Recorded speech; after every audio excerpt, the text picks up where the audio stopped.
Well, hello. Hello. It's so wonderful to see you all here, and I'm so glad to see some friendly faces, some people who I already know. I was expecting monkeys. But I see that actually we've got experienced meditators in this room, which is wonderful. And I wonder if there's anyone in this room who has never meditated before. No? One. How lucky you are. And surrounded by experts. Perhaps you've got beginner's luck and you'll be able to tell us how to meditate by the end of the retreat. Who knows? So, welcome. My name's Bhante Akaliko, and I'm thrilled to be here with you today for this 5-day retreat, Training the Monkey Mind. So I'd like to begin by thanking Terrence and the Maha Satipatthana Society of Klang for organising this retreat, and for our friends here at BSF Retreat Centre who have provided one of the most beautiful places for us to practice in. And I feel really lucky that we have these 5 days together to train our monkey mind and to develop ourselves in the Dhamma. So this is a very rare and precious opportunity. And I'd like to acknowledge the challenges that you may have had in coming here, that you've had to give up a lot, right? From your busy lives, swinging from branch to branch out there in the world, and to take that time to focus on your spiritual practice is rare and powerful and really, really precious. I was just thinking we could start by just doing a few moments of meditation, like not long. Even if we were just to do 1 minute, we would have done more than probably, 8 billion people in the world. And if we were to do 5 minutes, well, we'd be really doing a lot more than most people would do each week for meditation, right? I don't know how much time you spend in meditation each day, each week, each month, or if you don't do much meditation at all. But what happens when we meditate is that we see what's going on in our mind. So sometimes 1 minute is enough, right? Sometimes 5 minutes, too much. But I just wanted to begin by just settling in to being here. And after that, we're going to do a group activity where we get to know each other a little bit. And this is really important for me because it helps me understand a little bit more about you and your practice. And it's a good opportunity for us to become comfortable with each other. We're going to be spending a lot of time together in the next few days. So it's nice to begin with friendship. So we get to know each other a little bit. We can feel comfortable and relaxed in each other's presence. And this is one of the last few opportunities for you to have a chat, do some talking, because the rest of the time we're pretty much going to be in silence. So how long should we meditate for? 10 minutes? 15? Just 15. We'll just do 15 minutes worth of practice. Then we'll feel like, phew, we've made a start. And then we'll do the group activity. After that, some lucky monkeys will be getting bananas for dinner or whatever else they've organised. And at 7 o'clock, we'll be coming back here. And that's when the retreat really begins. That's when the training really begins. So let's just get straight into it. We'll find a comfortable posture. So if you've never meditated before, you look around, you see some people are in half lotus, some people are in full lotus. Everyone's going to look like a statue of the Buddha. Some people are sitting with their feet on the ground. So it's a good opportunity to discover a posture that works for you. Usually the most important thing is that we have our hips slightly higher than our knees. This can help support the back, so you don't end up feeling a lot of pain or discomfort in the back. Another important thing is the shoulders. If you roll them back, you might feel, my chest feels really nice and open and my shoulders are suddenly straight. Some people will put their hands on their knees. It's useful if you've got orangutan arms, like me, like really long arms. Sometimes if I put them here like this, I start to feel a lot of tension in my upper back. So sometimes I just let them be here and they feel a bit more relaxed. Some people have a special mudra they like to do for their hand. Other people just kind of hold their hands however. There's no one right posture, except for the one that works for you and helps you to stay in meditation. If you choose a really hardcore posture that creates a lot of tension and pain in your body, then you're probably not going to enjoy your practice and you're going to want to get up really quickly and leave and do something else. So at the very beginning, I encourage you to be comfortable and to be relaxed so that you can sit happily in meditation. So once we've chosen our posture, we can close our eyes and then give yourself a few moments to get used to the idea of this posture. Find perhaps the right spot for your legs, just move a little bit to find where the sweet spot is.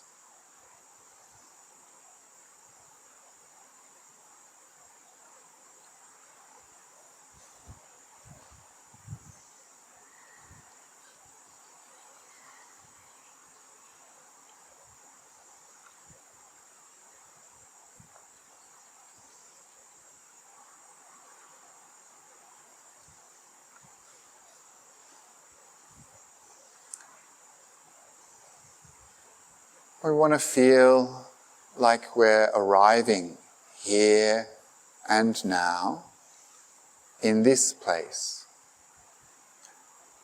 leaving behind the world outside. This is so important, to let go of the world outside so that we can be here now.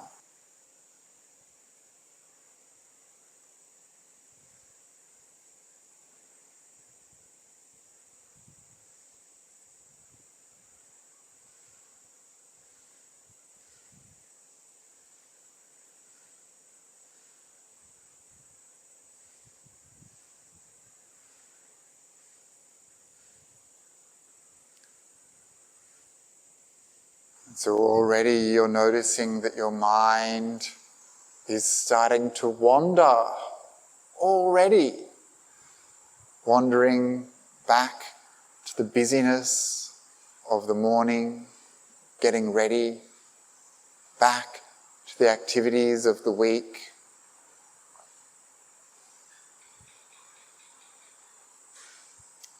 Going back to the past.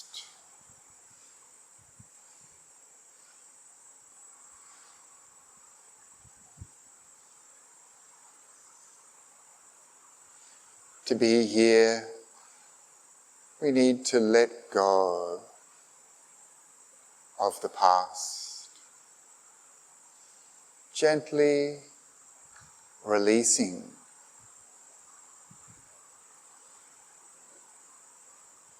so that we can be free from the past,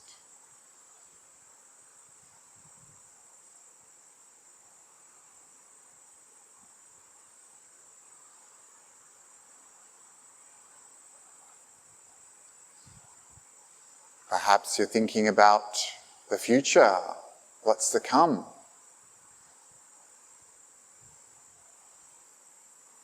Planning, worrying.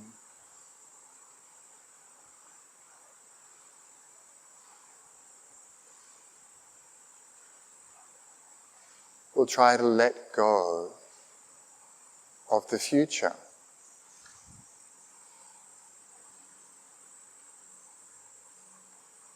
To be free from the future.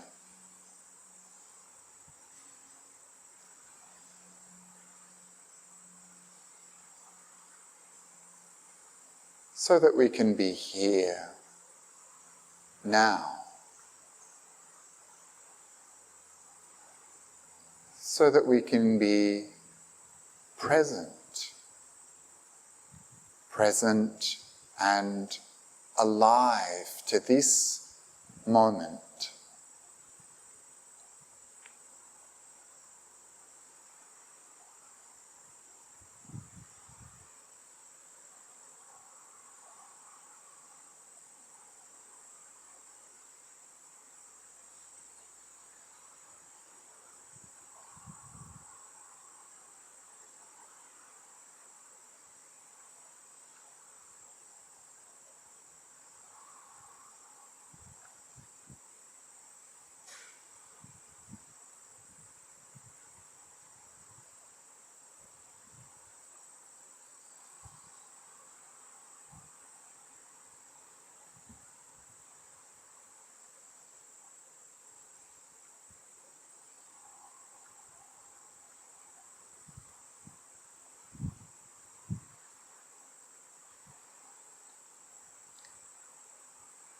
So we tune in to what's going on right here, right now. We tune into this place that we're in. We hear the sounds of the fans, the birds.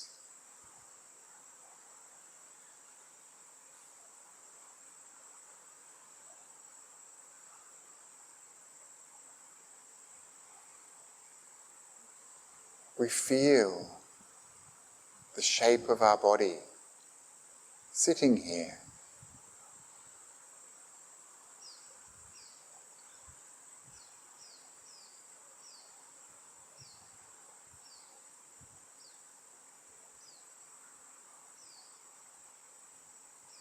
The touch of the cloth, our posture.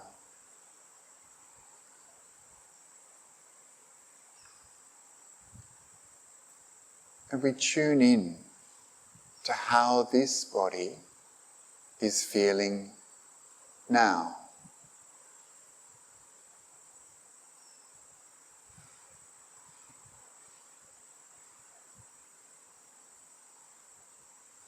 Are there any aches or pains, discomfort, some sleepiness?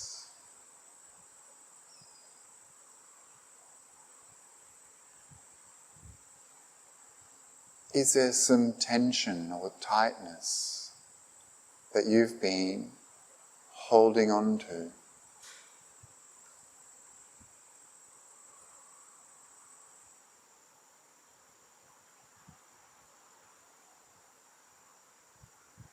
And we see if we can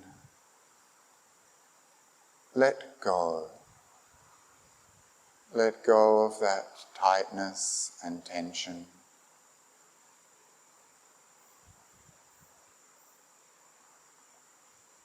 By relaxing.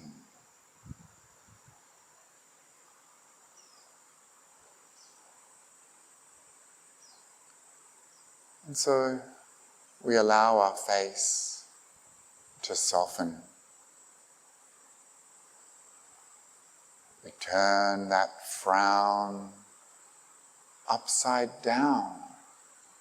Give ourselves a little smile.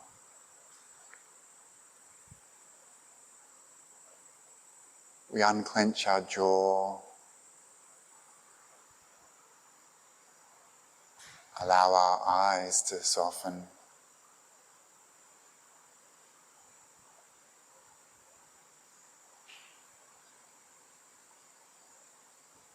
We relax the neck, the throat. We relax the shoulders.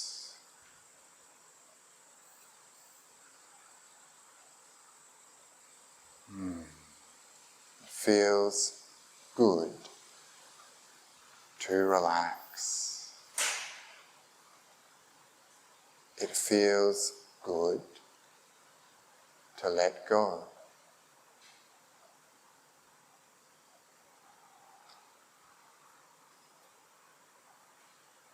You feel the arms becoming heavy.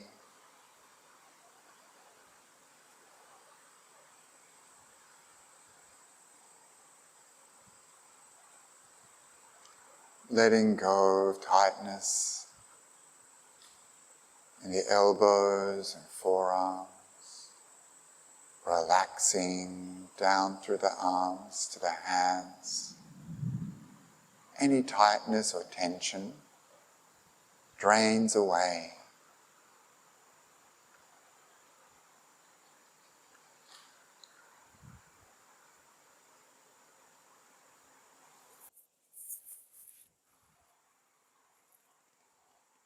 You come to the back of the body, the shoulders, shoulder blades, back of the neck.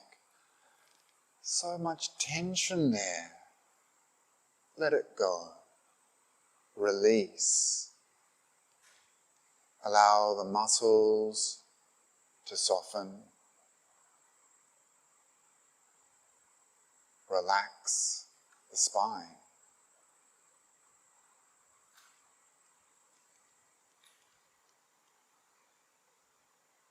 And moving down to the middle back, relaxing and softening.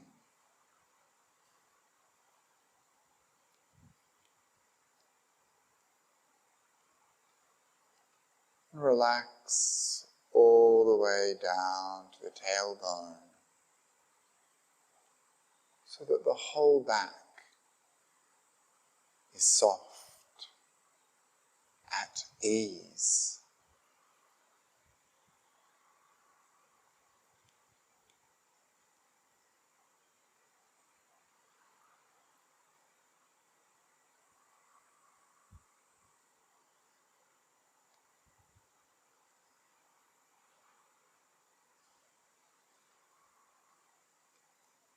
And coming to the front of the body,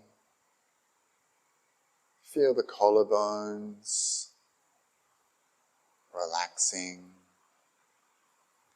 Feel all the muscles and bones of the rib cage releasing.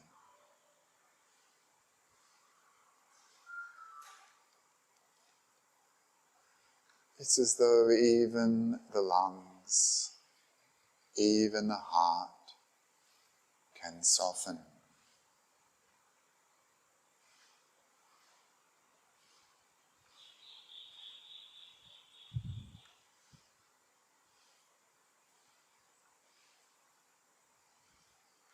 Moving down to the abdomen,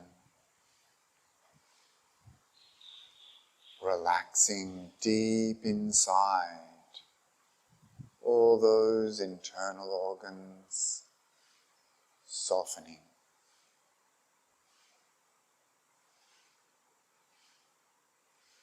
And moving down the hips, buttocks, releasing any tension.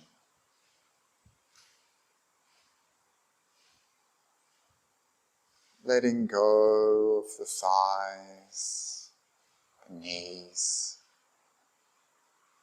softening the shins,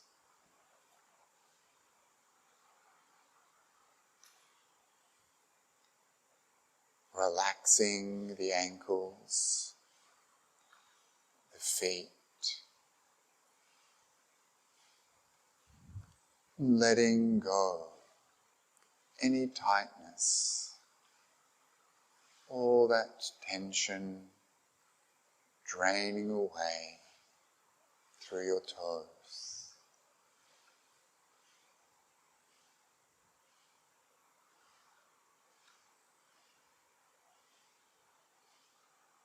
So now,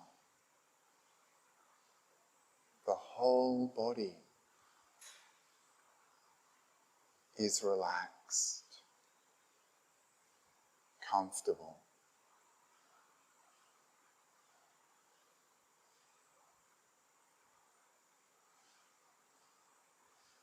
It feels good.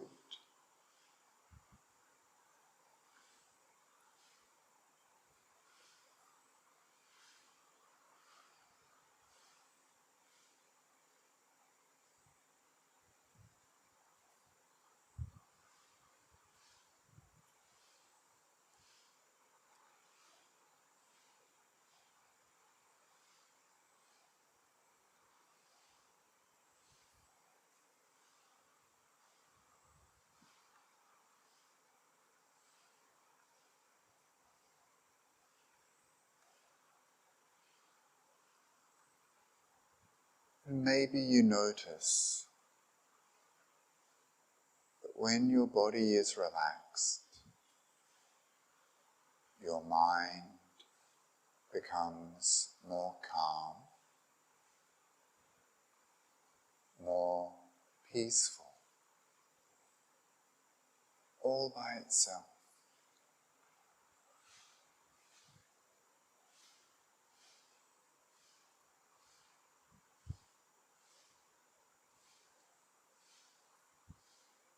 And so just enjoy this relaxed body, this calm, quiet mind for the next few minutes.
And so coming towards the end of this short session, still with your eyes closed, check back in.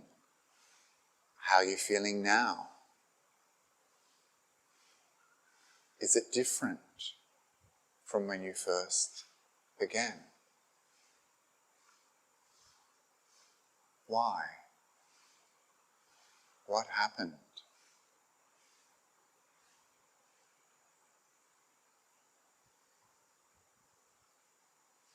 Were you able to relax the body?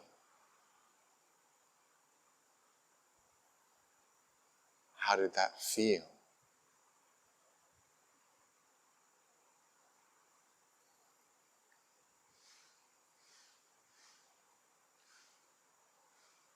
Were you able to let go of the past or future?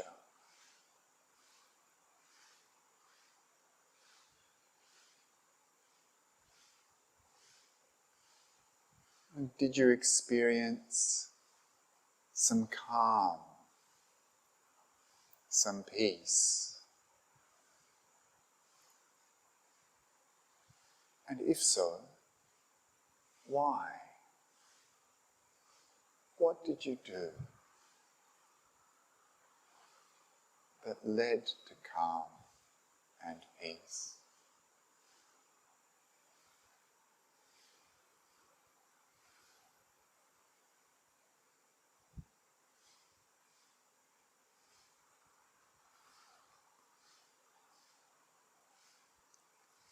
And so by reviewing in this way, we start to understand the process of meditation and how our monkey mind works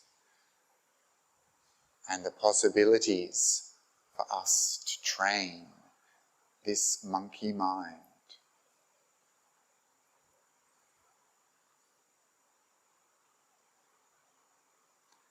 And so now you can relax your awareness and arise from the meditation.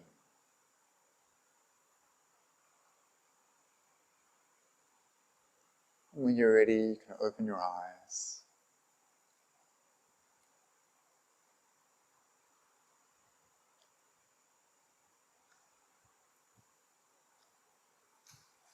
Very good.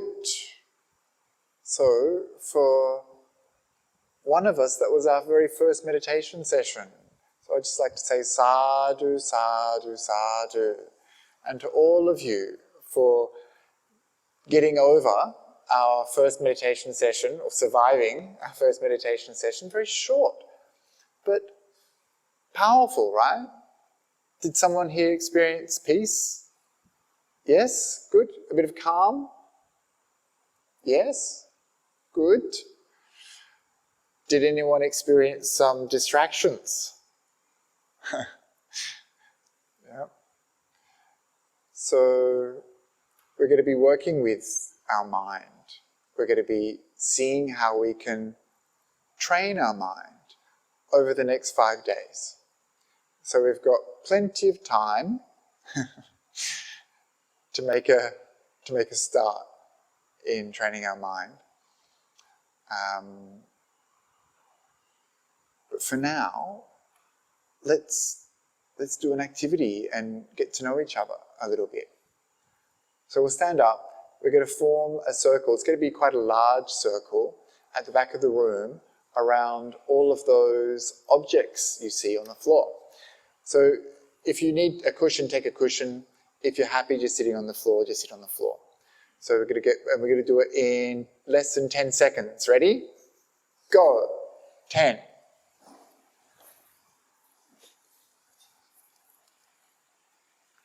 5. 4.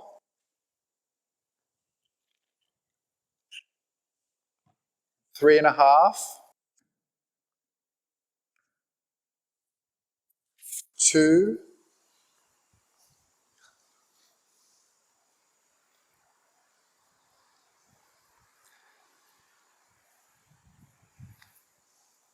'Oh, very good, very good. Where's Bhante Akaliko going to sit? What about... Is this for me? Ah, thank you.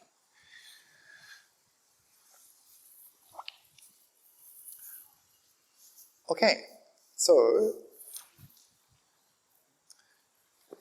some of you already did this activity just recently with me at a retreat I led at BGF on the weekend. So we have some different objects, and these are just everyday, boring household objects. And these are not spiritual objects, they're not religious objects, they're just stuff, right? So you're here looking at these things. Is there anything that is standing out to you? That you think, that's something I'm interested in. Maybe we need to get a little bit closer. I'm going to ask you to go and choose an object. Any object that you're interested in. Now the problem is that someone might take your object, so you just have to choose another one. Really, the object you end up with doesn't matter that much. So, let's do it. Let's go. Okay, yes, everyone at once. That's the way. Monkeys, go for it. Grab those bananas.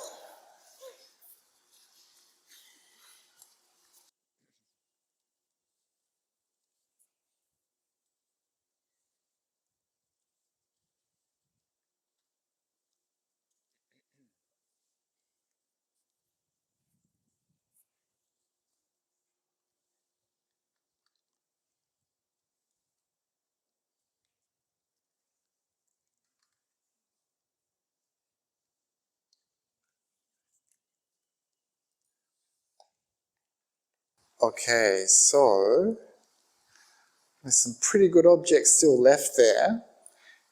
If at any time during this activity you realize that you want to change your object, you may. Okay? So through the power of magic, the object that you have in your hand now is your spiritual practice. This is your spiritual practice. Some people are looking a little bit worried.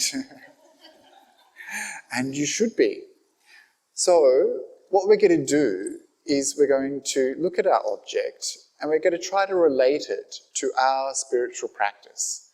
This means we're going to be thinking about what it is that you can relate to this object in your spiritual practice somehow. Do you want me to give you an example? So I've got a pack of toothpicks, and this is my spiritual practice. How is it my spiritual practice? Well, you know all that stuff that gets stuck in your teeth? Yeah? Sits there and rots. Stinky, dirty, unhygienic stuff. This is a little bit like my thoughts, my habits, my defilements.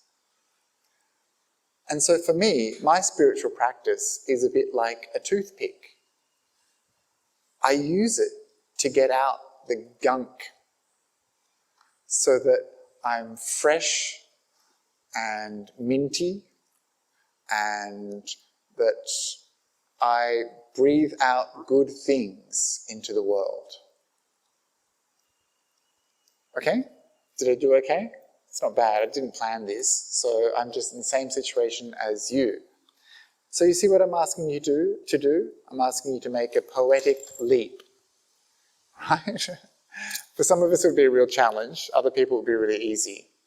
So the object that you have is your spiritual practice. And you have to make up something, but keep it slightly real. And what we're going to do is we're going to talk to someone and we're going to listen to them and talk to them about their spiritual practice. So why don't we I'm not sure how many people we've got in here, but we're going to do it in pairs.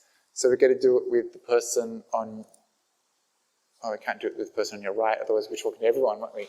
2, 1, 2, 1, 2, 1, 2, 1, 2, 1, 2, 1, 2, 1, 2, 1, 2, 1, 2, 1, 2, 1, 2, 1, 2, 1, 2, 1, 2. Who's a 1? Good. Well, yeah, very good. Okay, good. Yeah, that looks about right. So we're going to spend 5 minutes talking to our partner about our spiritual practice. And we're going to find out things like, not only about the object they have, but a little bit about their meditation practice, their experience with spirituality, their understanding of Buddhism, what they enjoy, what they find difficult. And we're just going to get to know someone. So this is really about sharing and spiritual friendship. Does that make sense? Yeah? Is there anyone who doesn't understand? Okay, it's pretty easy, but it's a good way to use a really boring, mundane object to delve into the deepness of spirituality. Okay, go for it. Have a chat.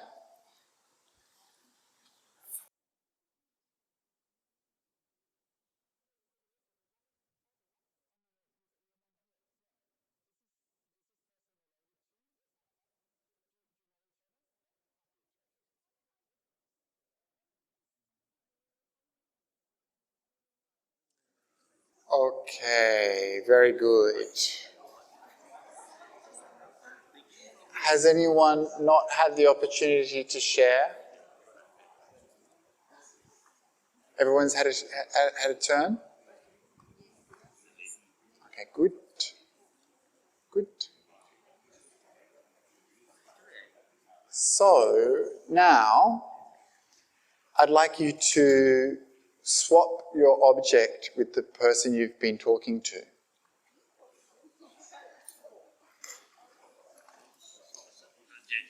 And turn to face the circle so that we're sitting facing each other.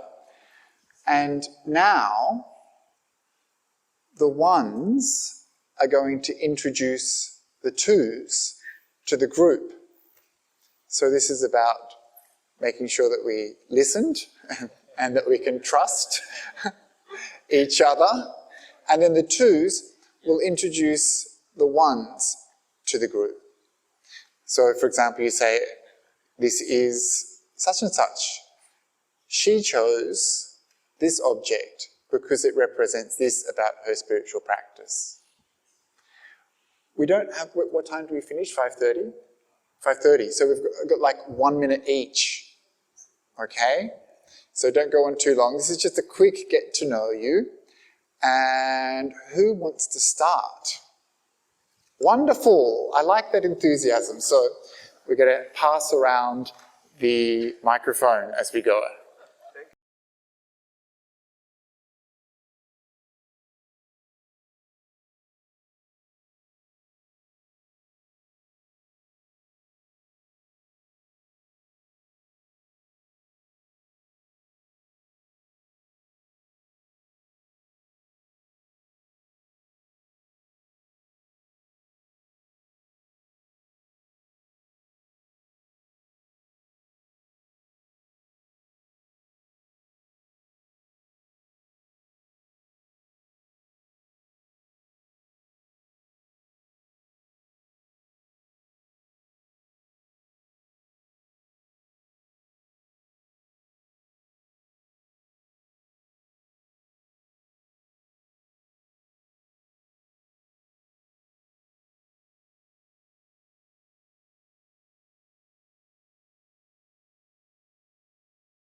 Very good. So I'm very impressed. Did you enjoy that activity? Getting to know someone is good, and I feel like I've gotten to know you better, and I'm delighted to find out about your spiritual practice. It's so good to hear. Often as a monk, we don't get to hear from people in the group. So I always really like to find out a little bit about you. And it's good to know how you feel about your spiritual practice, that Dhamma is like a light that you shine into the darkness, or that we can use a bit of a jolt, like a hit of coffee, to help us practice a little bit more, or that toilet paper is something that has many uses, just like the Dhamma. And so many different ways of thinking about our spiritual practice. So I like using these everyday objects because it's in our everyday life that we need to practice the Dhamma, right? And sometimes we think that our spiritual practice is something that only happens on the cushion, or something we only do when we go on retreat. But actually, our life is our spiritual practice. And in this retreat, we're specifically looking at training our mind. So the whole of the spiritual path is about training our mind, training ourselves in body, speech, and mind to become better people. And often we turn to meditation as the answer for our training needs. But of course, we're not just training ourselves in the few minutes each week that we spend meditating, or each month, or each year, however long you manage. Not everyone does 55 minutes a day. We're not just training ourselves during that short period, but actually we're training ourselves all the time. We're conditioning our mind all the time. So in this retreat, we're going to see some of the results of that conditioning that we've been doing. How have you been training your mind? We've been training it to become distracted, to endlessly look for pleasure, to relieve boredom, to keep ourselves occupied, to take away that feeling of not knowing what to do, to cover up that suffering that comes along with parts of our life. So we've been training ourselves at work, in the home, at school. We've been training our mind. So what results come from the kind of training we've been undertaking? What kind of mind have we been creating every day? And coming here, what kind of training can we do that might help us unlearn some bad habits perhaps we've gotten into, or that might help us to see how we can let go of suffering in our life? What kind of training did the Buddha recommend? So that's what we're going to find out over the course of these 5 days. So whilst you're here, I hope that you can be fully present, that you won't feel the tug of the world outside taking you back to your responsibilities. I really liked the keychain analogy, actually. Yeah, it's like, yes, What are the things that you're locked into out there in the world? What are the things that prevent you from feeling like you can just be here for 5 days? Your responsibilities, your child, your children, your family, your job, all of those things are really important and they matter. But for the next few days, we're just going to let them go so that we can have some freedom from those things, so that we can see who we are when we don't have those responsibilities, those pressures, those problems. Who are we without those things that usually define us? Who are you sitting there with your eyes closed?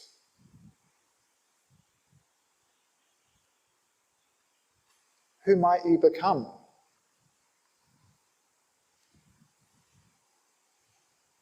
During the next few days, we're going to be quiet. We're not going to talk much. We've got nothing to prove to anyone else in this group. We don't have to be a mother. We don't have to be the Maha Satipatthana Society of Klang treasurer or assistant treasurer. We don't have to be the worker. We don't have to be the school student. We don't have to be the retired nurse. Who can we be? What can we let go of that's been defining ourselves? And so in this way, we start to see perhaps a possible way that we can free ourselves from some of the things that usually bind us, some of the things that we usually reach out for, grasp onto, hold on to, and swing about in our mind like those monkeys, swinging from branch to branch, going from one thing to the next, always busy, always active, always looking for something to do, something to hold on to, someone to be. And instead, we're going to see if we can perhaps be a different animal, not a monkey at all. The other day we did an activity where we discovered our meditation animal. So instead of a monkey, what would you prefer to be? What kind of meditation animal would you like to be? Or what kind of meditation animal are you? We had some really good drawings. We had some people drew some pictures of birds. They said that their meditation animal was like being a bird. They could fly free. I did a drawing of a hippopotamus because I just like to hang out. You know the way hippopotamuses hang out in water and they just relax and have fun? So we might come back to this idea of your meditation animal another time and find out if we can understand a little bit more deeply about who we are when we meditate, what we are when we meditate, and what goes on in our mind. Does anyone have any desperate questions before we have a little break? You can go and enjoy some food and settle into your rooms, settle into being here, take a shower or whatever. Does anyone have any questions? Anything that they want to know? Any uncertainties? Does anyone want to back out now? No? The gate is locked? Well, that's comforting, isn't it, Terrence? Yes, no problem for the monkeys. Right. Okay, so very good. I appreciate everyone sharing those parts of their spiritual practice with the group. And I feel like now we can relax. We've got friends to help support us during our practice. And if at any time over the retreat you need a friend you can come to Terrence, or you can come to me, or perhaps you could go to your partner if it's really important. But try to keep pretty much to yourself for the next 5 days. And is that enough? That's enough? I've said enough, right? Time to stop. Time to stop, Bhante Akaliko. Let's put things back onto the paper and go and enjoy your dinner. I'll see you at 7 o'clock.